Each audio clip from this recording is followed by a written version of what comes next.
días. No, gracias a ustedes por llamarme. Bueno, ha habido muchas críticas en torno al video últimamente, ¿no? Pero preguntarte si te faltó añadir algo, uno ya después de haber editado, imagino después de haber hecho la producción, pero si te faltó ponerle algo, añadirle algo al video del 24 de marzo. Qué buena pregunta. Sí, sí, yo creo que se podría haber agregado la enorme participación que tuvieron prácticamente todos los partidos políticos de Argentina durante el gobierno de Videla.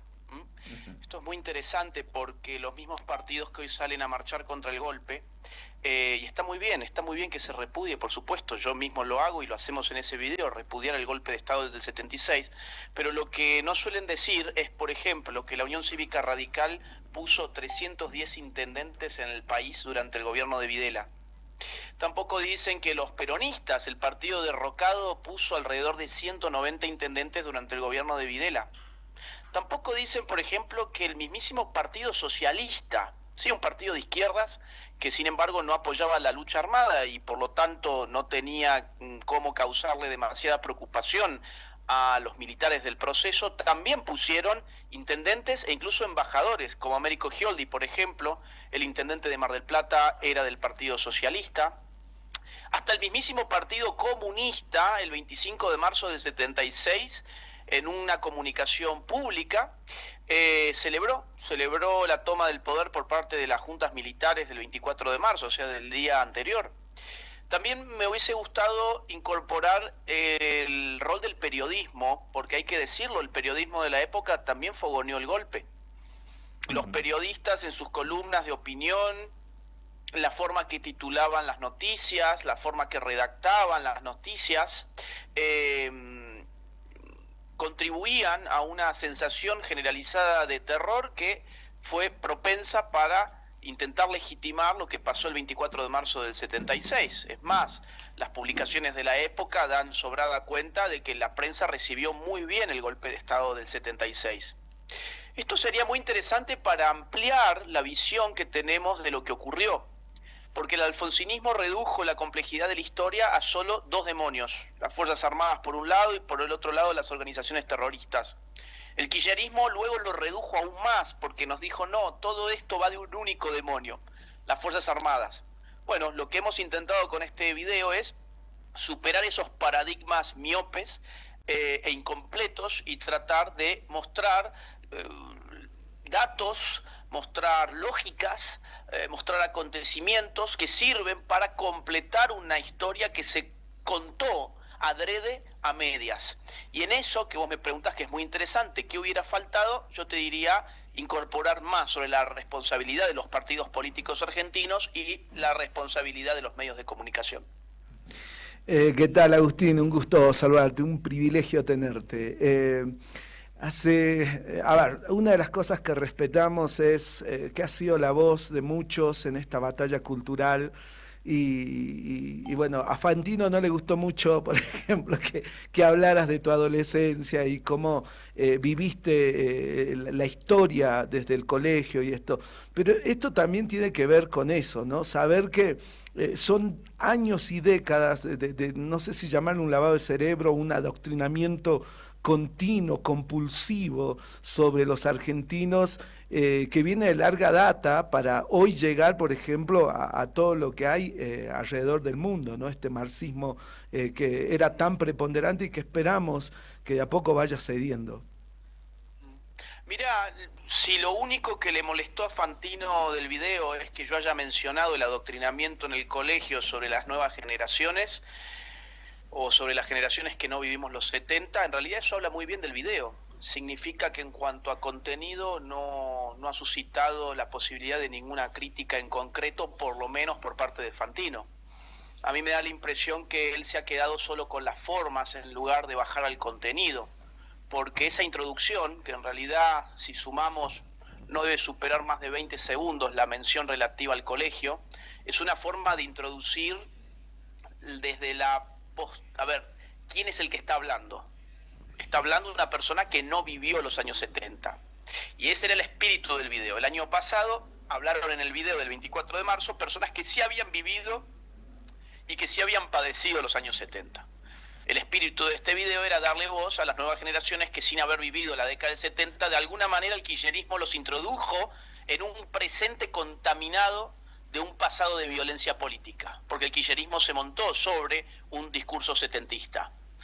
Entonces, a ver, hacer una crítica a un video de 20 minutos por una introducción de 20 segundos, bueno, como mucho podemos decir que puede ser una crítica a la forma del video, pero no le daría demasiada importancia a ese tipo de críticas, máxime cuando estamos en un momento de la Argentina en el que los contenidos importan mucho más que las formas. Si algo ha llevado al poder a Javier Milei es precisamente focalizarse en los contenidos mucho más que en las formas. Y después han habido otros tipos de críticas.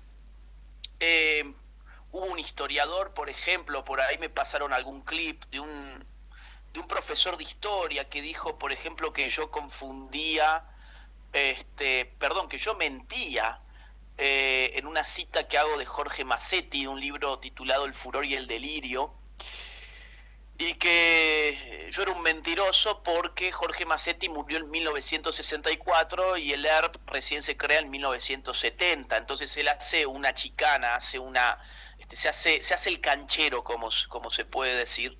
Se hace el canchero diciendo, bueno, Laje descubrió entonces Jorge Massetti tiene que haber descubierto la máquina del tiempo para haber muerto en el 64 y haber sido parte del ERP que se creó en 1970.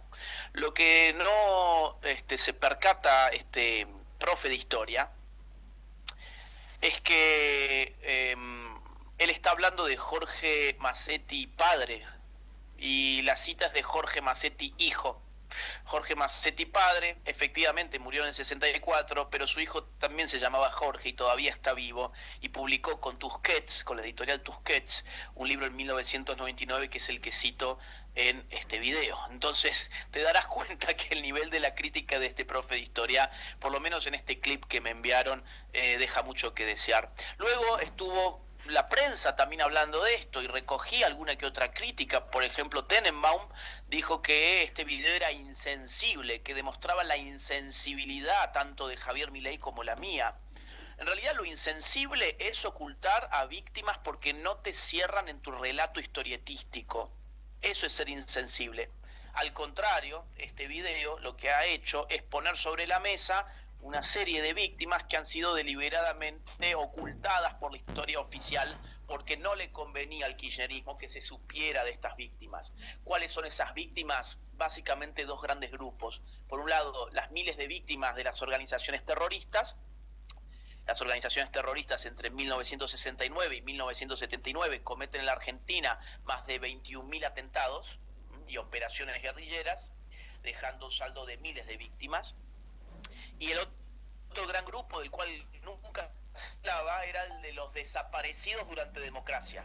O sea, los desaparecidos previos al 24 de marzo del 76. Hay 1.169 desaparecidos, según el anexo del Nunca Más, que son previos al 24 de marzo del 76, lo cual te da la pauta de que los métodos que incluyen la desaparición de personas se diseñaron durante un gobierno democrático peronista.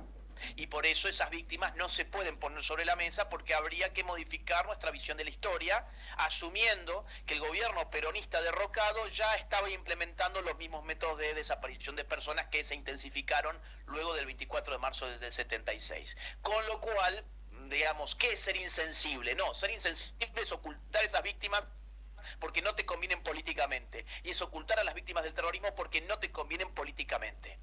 Y luego hubo otra crítica muy graciosa porque, a ver, la acabo de escuchar recién hace algunos minutos, de Gil Lavedra.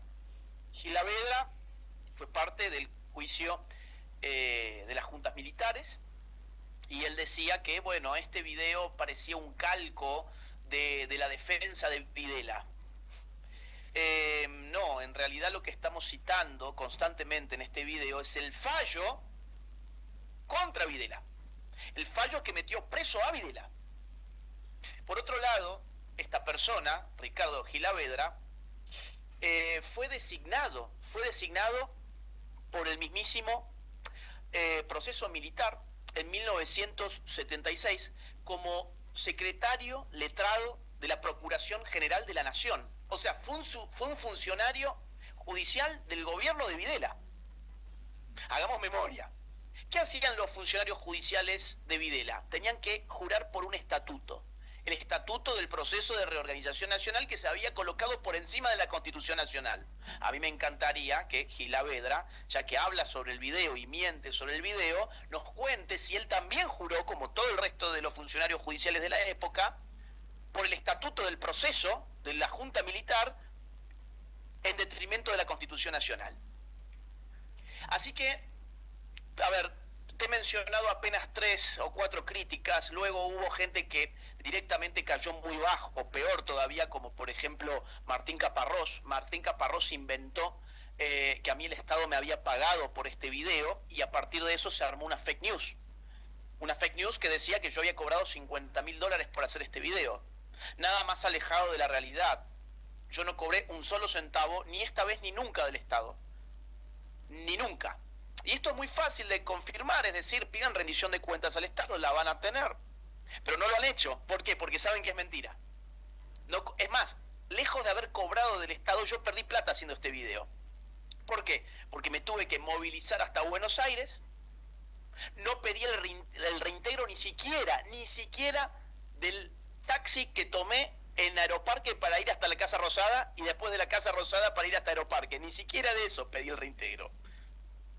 Entonces, no le costé un solo centavo al Estado. Salió de mi bolsillo ese tipo de gastos comunes y corrientes, evidentemente. Entonces, acá ha habido mala fe, acá ha habido funcionarios de Videla tratando de hacerse los distraídos con su propia historia y con su propio pasado para atacar al video, y hemos tenido directamente a pseudohistoriadores que no pueden diferenciar a Jorge Macetti padre de Jorge Macetti hijo. Agustín, si bien este es el tema de tapa que te trae en varias entrevistas, pero ahora, ¿qué hay en la cabeza de Agustín Laje? ¿Cómo lográs las verdades? Y también para esta nueva generación que a veces pareciera que hemos sido adoctrinados, han puesto anteojera a gran parte de la población, pero ¿qué hacemos en esta nueva generación para sacarnos esas anteojeras y poder ver la historia en su dimensión, como también la realidad en su dimensión? Bueno, a ver, yo te digo en mi caso que hice. Yo en el colegio secundario, como cuento en ese video, no me sentía cómodo con el relato que me estaban bajando los profesores y empecé a estudiar por mi propia cuenta. Acá no hay en realidad mucho secreto más que ese. ¿Qué significa estudiar por tu propia cuenta? Empezar a comprar libros, por ejemplo, empezar a leer libros. Los videitos están bien, es decir, es una aproximación, es una invitación a conocer, un videíto te puede dar alguna noción, pero si realmente querés aprender de verdad, bueno, yo te tengo que decir, lo que hay son libros, y empezás a leer un libro, y ese libro te lleva a otro libro, y ese libro a otro, y así antes que te das cuenta tenés una biblioteca en tu casa. En mi caso además exigió ir a hemerotecas. ¿Esto qué significa? Ir a buscar archivos de la prensa. ¿Para qué? Para saber qué es lo que se decía en ese momento, qué decía la prensa en ese momento, qué pasaba en ese momento. Lo voy a buscar archivos de la prensa en una hemeroteca, por ejemplo. También eso implicó entrevistarme con protagonistas de la época, víctimas del terrorismo, guerrilleros, militares. Todo ese trabajo yo lo hice durante 4 años. Lo hice entre el año, es más, casi 5 años te diría. Lo hice más o menos entre el año 2006 y el año 2011, que publico mi primer libro, que es justamente sobre este tema. Y mira, otra de las críticas que habían surgido, conectándolo con el tema anterior, era que bueno, que el gobierno había invitado a un influencer, a un youtuber, a hacer este video. Eso es otra crítica de muy mala fe, porque yo no suelo hablar de mi hoja de vida porque parece que estoy pecando de vanidoso, pero en esta ocasión, dado que esa fue la acusación, que yo era un mero youtuber, pues mi respuesta sería la siguiente: no, en realidad no soy un mero youtuber. Yo tengo una licenciatura en ciencia política, tengo una especialización en contraterrorismo, que me gané una beca en la Universidad Nacional de Defensa de Washington, precisamente para estudiar contraterrorismo a raíz de la publicación de mi primer libro, Los mitos setentistas. Tengo una maestría en filosofía en la Universidad de Navarra, que es una de las universidades más importantes de Europa. Estoy doctorando en filosofía también en la Universidad de Navarra. Además tengo 6 libros escritos sobre distintos temas de filosofía política, uno sobre historia política y otro sobre ciencia política. Entonces, quien dice, han llevado un mero youtuber para dar este video, en realidad o son mentirosos o son perezosos, porque no son capaces ni siquiera de revisar mi hoja de vida. ¿Cómo ves la actualidad? Bueno, estamos viendo un retroceso del wokismo o no. Por el otro lado ves a Trump con todo lo que está implementando en Estados Unidos. Ves también cómo Europa está tratando de alguna manera de ver qué hace con todas sus problemáticas ideológicas. Hoy, ¿cómo ves la realidad también de los argentinos? Y qué deberíamos hacer ante esta realidad? Mira, yo creo que el péndulo se está yendo hacia la derecha en todo Occidente. Un hito de eso fue la victoria de Javier Milei. Otro hito de eso fue la reelección de Bukele con prácticamente un 85% de los votos. Otro hito de eso fue la victoria de Donald Trump por paliza, es decir, ganó todos los swing states. Eso fue una verdadera paliza. Ganó además por mayoría popular y obtuvo un control del poder legislativo en consecuencia. Esto se está viendo también en Europa con el reciente triunfo de la derecha de verdad en Rumanía. Se ha visto también con el avance de la derecha de Le Pen en Francia, se ha visto en Holanda, se ha visto en Bélgica, se ha visto recientemente en Alemania con la victoria, o mejor dicho, con el enorme avance de ADF, la Alternativa por Alemania, que quedó en segundo lugar, pero viniendo desde muy lejos. Se vio también con las elecciones, las últimas elecciones por el Parlamento Europeo, donde la derecha arrasó. Entonces, y creo que lo vamos a seguir viendo. Mirá, vienen elecciones en Chile, la derecha está encabezando en todas las encuestas. Se vendrán elecciones en Perú. Vamos a ver, porque en Perú siempre la dispersión de los candidatos es inmensa. O sea, hay muchísimos candidatos en Perú y a veces se generan sorpresas, como las últimas elecciones que Pedro Castillo ganó las elecciones sin haber sido ni el favorito. Entonces, el sistema de Perú es un poco más, digamos, abierto a generar sorpresas. Se vendrán elecciones también en Colombia, donde el gobierno de Petro está en este momento pasando una crisis política, su imagen está en su peor momento, entonces hay muchas expectativas de que la derecha pueda recuperar el poder también en Colombia. Entonces, como te digo, yo creo que hay una ola que viene por derecha, soplan vientos por derecha. Obviamente hay algunas excepciones, una de ellas es México, por ejemplo. México, con la victoria de Sheinbaum, con el morenismo, entonces la cosa, ahí tienen para 6 años de izquierda fácil, por lo menos tienen 6 años de izquierda más. Entonces, pero en general, culturalmente, esto ha implicado una gran bofetada al wokismo, ha implicado o implicará al corto plazo una gran bofetada al socialismo del siglo XXI, y está también significando grandes bofetadas al globalismo, porque se le ha generado un problema grande a la OMS, saliendo Estados Unidos, Argentina le ha seguido, se está poniendo en cuestión todo lo que tiene que ver con los pactos verdes, los pactos climáticos, el Acuerdo de París, se están abandonando los apoyos a determinados organismos internacionales. Muy probablemente la OEA empiece a vivir en nuestro continente años de dificultad financiera incluso. Así que bueno, ese es el panorama que yo te podría resumir en estos minutos, en este momento. Son malos tiempos para el globalismo, malos tiempos para el socialismo del siglo XXI y malos tiempos para el wokismo. Agustín, a Javier Milei en algún momento, bueno, nunca quiso, ¿no?, entrometerse en la política así de esta manera, y mucho menos, bueno, tener esta posición que hoy tiene como es presidente de los argentinos. Pero ¿qué pasa por la cabeza de Agustín Laje? Si en algún momento Me imagino que las propuestas siempre te han llegado, pero bueno, ¿cuáles son tus convicciones? O si en algún momento, bueno, existe esa posibilidad, ¿no? Mira, yo nunca he estado en política, nunca he sido funcionario, ni siquiera he estado afiliado jamás en ningún partido político, no tengo experiencia política práctica. Yo soy un politólogo, o sea, ¿qué es un politólogo? Es un estudioso sistemático de la política. Acreditado con un título universitario, por supuesto, porque hay gente que se dice a sí misma politóloga, pero nunca ha estudiado ciencia política. Yo me he dedicado a escribir libros y a dar lo que llamamos la batalla cultural. El terreno que conozco, por lo tanto, es ese, el de las batallas culturales, el de las disputas intelectuales. Ahora bien, ante todo, yo soy un entregado a la causa de la nueva derecha.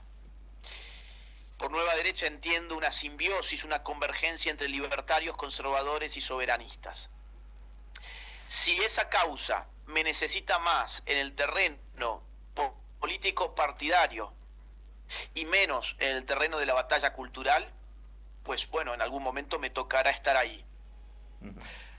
Aunque no me guste, porque siendo muy sincero, lo que yo hago me gusta mucho.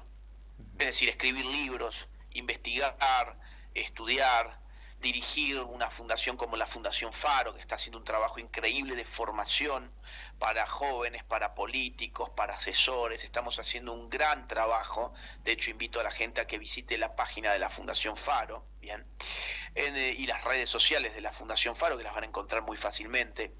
Entonces, eso a mí, además de, digamos, ser una contribución para nuestra causa, es algo que me genera satisfacción personal.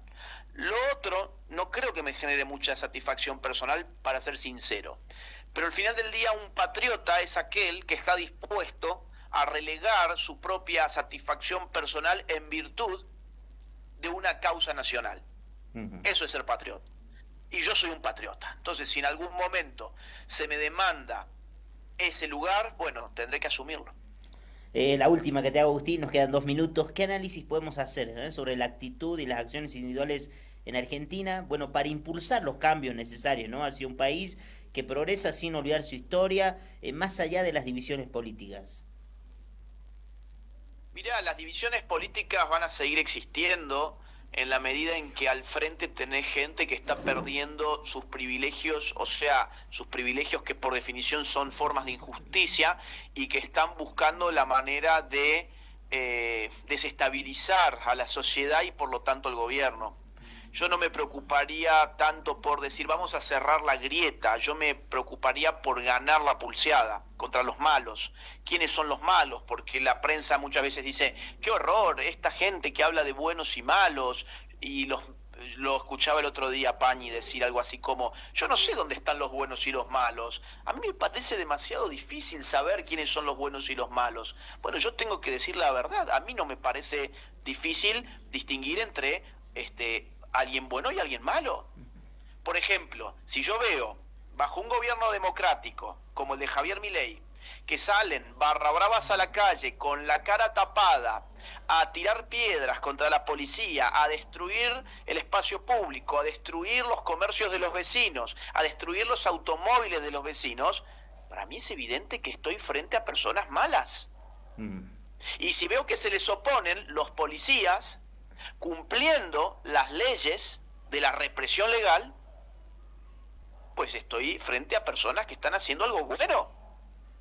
Ahora, esa grieta entre buenos y malos es la grieta de la Argentina.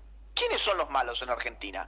Aquellos que han vivido a costa del laburante, aquellos que le han robado a la gente cada vez que tuvieron poder político, aquellos que destruyeron la economía con tal de intentar ganar una elección, aquellos que nos dejaron una hiperinflación plantada, aquellos que se creían que eran los dueños de la calle y por lo tanto que podían violentar la libertad de circulación de los vecinos, aquellos que llenaron tanto de regulaciones e impedimentos económicos la estructura legal argentina como para socavar cualquier tipo de iniciativa privada y para destruir la inversión extranjera en el país. Esos son los malos. Es clarísimo. A ver, no hace falta ser un filósofo moral para darte cuenta de que todo eso es muy malo. Pero la prensa, ¿qué te dice? No sé dónde está el bueno, no sé dónde está el malo. ¿Por qué? Porque quieren encubrir a los malos. Entonces tu pregunta es, ¿cómo superamos la grieta? No hay que superarla, los buenos tienen que ganar sobre los malos. Tal cual. Si no sabes en qué caes en macrismo. El macrismo pretendía jugar ese juego. Y a ver, no tomar partido en una lucha entre buenos y malos implica estar del lado de los malos. Excelente. No tomar partido en una lucha. Si yo veo, por ejemplo, no sé, un ladrón que le está pegando a una viejita y yo digo, no sé quién es el bueno y quién es el malo, ¿a quién estoy beneficiando? ¿A la viejita o al ladrón? Al ladrón, porque le va a poder seguir pegando. De la misma forma, si yo digo, no sé si el tipo... Y no, a ver, no la quiero hacer mucho más larga, pero simplemente te digo, este es un momento de definiciones, este es un momento de cambio verdadero, no el cambio que vendió el macrismo, que no fue nada, cambio verdadero. Y para ello hay que tomar partido. La idea de la tibieza, que lo escuchaba el otro día a Novarecio, reivindicándose como un tibio, y él decía que la mejor postura era ser tibio, es la típica postura de aquel que no quiere que nada cambie. Si no querés que nada cambie, bueno, sumate al club de los tibios. Ahora, yo supongo que la mayoría del pueblo argentino sí quiere que las cosas cambien y por algo votaron a Milei. Sí. Y para que las cosas cambien hay que tomar partido. Hay que tomar partido. Estamos en una verdadera lucha cultural de los buenos y los malos. Y si no sos capaz de identificar dónde está el bueno y dónde está el malo, posiblemente tengas algún problema moral. Posiblemente, más aún, te simpaticen los malos. Porque es muy fácil darte cuenta que, por ejemplo, la corrupta condenada no está en el bando de los buenos.